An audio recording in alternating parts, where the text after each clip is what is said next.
Sup nerds and welcome back to the channel. In today's video we will be reacting to the diary of a wimpy kid Greg and Ballistic missile. So please like and sub or Manny will find you and kill you. Riley and I were making lemonade to go off after some heavy rounds of Twisted Wizard, and not long after, Dad exclaimed to us that there's a ballistic missile heading towards our town in an hour and that we need to evacuate immediately. Riley and I were unsure if this was actually happening though, but then I received a notification on my phone. And Dad was right. We got everything we needed and loaded everything into the car as fast as humanly possible. We saw other cars pull out of their driveways the same time we did. Riley decided to tag along with us since his fat ass was too slow to run back home. Anyway, we started hitting the road. We found out we didn't have enough seats for Riley, so we taped Manny's legs to the roof of the car. I don't care, it works. My mom then thought that giving Manny a gun would eliminate traffic, which is a stupid idea. But she still did it. If we put Manny on the roof of the car with a gun, we'll have less traffic to deal with. A few minutes later, we heard a gunshot from the top of the car. Manny shot the gun and killed someone. We didn't know who he killed, but after Rodrick heard the gunshot, he started congratulating Manny and told him he's doing a good job. The family, I tell ya. Good job, Manny! Dad started speeding just to get to some underground bunker in a park miles away, so we could settle there during the nuclear fallout. Manny's on a shooting rampage right now, killing pedestrians left and right just to shave a few seconds. Riley's been biting his nails the entire ride. Dad said we could haul all of our stuff into the bunker in about 10 minutes. I'm not sure if we'll be able to get the tape off of Manny's shoes in time. I hope Dad brought some spare drummies. I didn't even have lunch today. I managed to pack my Xbox, but I forgot Formula 1 racing. Oh, Raleigh's gonna be pissed. I wish Holly was with us. We're getting really close to the bunker. Dad said we'll have time to spare if we don't get distracted. But we then heard a faint scream and a whack. When we all checked to see what happened, Manny flew off the car, hit the tunnel wall, and died. It was an absolute bloodbath. I wish I had the red ink to show it because Manny was pouring blood out of every severed limb. We have no idea where the gun went, though, and that's the only weapon we packed.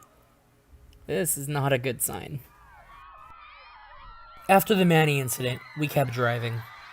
Not long after, another family trying to escape pointed back, trying to signal something.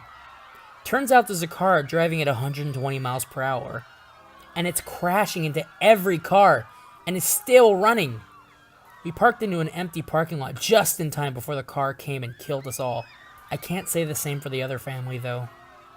If we were as little as a second behind, we'd all be dead. We got insanely lucky on this. If we could survive that, we can definitely survive the missile. Remember when we taped Manny to the roof of our car? Turns out other people did that too, because Dad was assassinated from a bullet to the head. After we heard the gunshot, Mom pulled the emergency brake and we all took cover, to the best of our extent, that is. Shots were being fired at our car, and luckily nobody was hurt from the bullets. The windows, not really the same story, as Riley got cut deep in his arms and legs. I found a disinfectant and some band-aids in a first aid kit, and that helped him stop crying about it.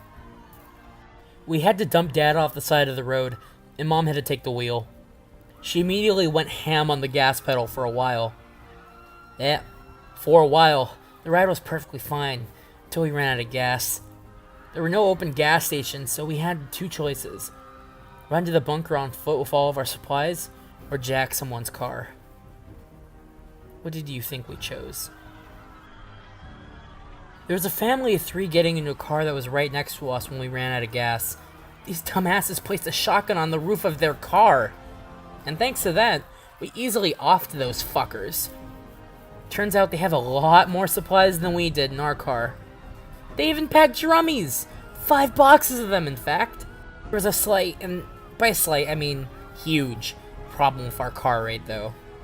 People saw what we were doing, and not long after, they tried to kill us.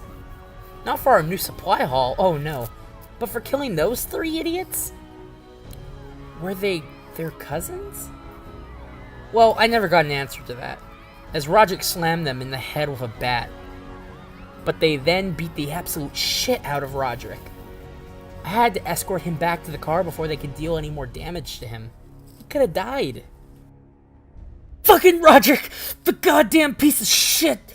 We were loading the fucking bags into the bunker and the bitch jumped in and locked us out before we could even toss him all the drummies! That motherfucker left us to die! Well, I guess this is it. I'm gonna die. The bomb's already gone off. I can feel the heat on my face. I'm not making it out of this. Well, I guess there are worse ways to die. Yeah. At least I've got my best friend and Mom right next to me. Manny, Dad, I'll see you too soon.